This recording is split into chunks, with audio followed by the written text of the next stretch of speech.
22 दिसंबर के current affairs पर ये रही एक संक्षिप्त जानकारी। ये वो 9 बड़ी खबरें हैं जो देश और दुनिया में शासन, पर्यावरण और विज्ञान की दिशा तय कर रही हैं। तो सबसे पहले भारत और नीदरलैंड दोनों मिलकर गुजरात के लोथल में नेशनल मैरीटाइम हेरिटेज कॉम्प्लेक्स बना रहे हैं। याद रहे, लोथल एक बहुत ही जरूरी हड़प्पा-कालीन डॉकयार्ड था। दूसरा, कंज्यूमर प्रोटेक्शन एक्ट के बावजूद लोगों को जल्दी न्याय नहीं मिल पा रहा। वजह, देश भर के कंज्यूमर कोर्ट्स में करीब 5.5 लाख मामले पेंडिंग हैं और स्टाफ की भारी कमी है। तीसरा, सरकार दवाओं के लिए डेटा एक्सक्लूसिविटी पर विचार कर रही है। इससे जेनरिक दवा कंपनियों को ओरिजिनल दवा के क्लिनिकल डेटा का इस्तेमाल करने के लिए कुछ वक्त इंतजार करना होगा, जिससे सस्ती दवाओं के आने में देरी हो सकती है। चौथी खबर, इजराइल ने वेस्ट बैंक में 19 नई यहूदी बस्तियों को मंजूरी दे दी है। आपको बता दूं, ये बस्तियां अंतर्राष्ट्रीय कानून के तहत अवैध मानी जाती हैं।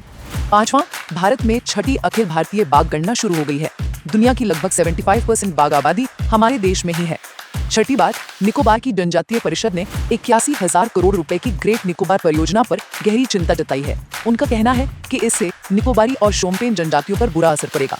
सातवां, सुप्रीम कोर्ट ने ग्रेट इंडियन बस्टर्ड को बचाने के लिए एक बड़ा कदम उठाया है। राजस्थान और गुजरात के कुछ खास इलाकों में अब नए पवन टरबाइन और बड़े सोलर पार्क लगाने पर रोक लगा दी गई है। आठवीं खबर इकोनॉमी से जुड़ी है। देश की जीडीपी तो तेजी से बढ़ रही है, पर प्राइवेट कैपिटल इन्वेस्टमेंट एक दशक से जीडीपी के करीब 12% पर ही अटका हुआ है। और 9वां, आईआईटी बॉम्बे के रिसर्चर्स ने सुपर किलोनोवा का अध्ययन किया है। ये आप कह सकते हैं एक बहुत ही दुर्लभ ब्रह्मांडीय विस्फोट है जो सोने और प्लैटिनम जैसे भारी तत्व बनाता है। संक्षेप में ये थी आज की वो बड़ी खबरें जो नीति, पर्यावरण और विज्ञान के भविष्य को आकार दे रही हैं।